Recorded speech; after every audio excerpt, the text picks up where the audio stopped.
She walks in beauty, like the night. Speaking of cloudless skies and shining stars, and all that is the finest blend of darkness and light, is reflected in her cheeks and eyes, my dear.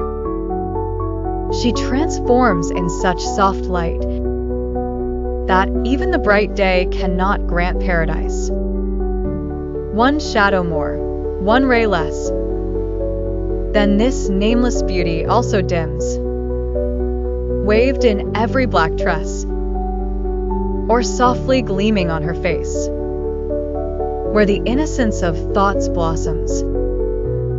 It bears witness to purity.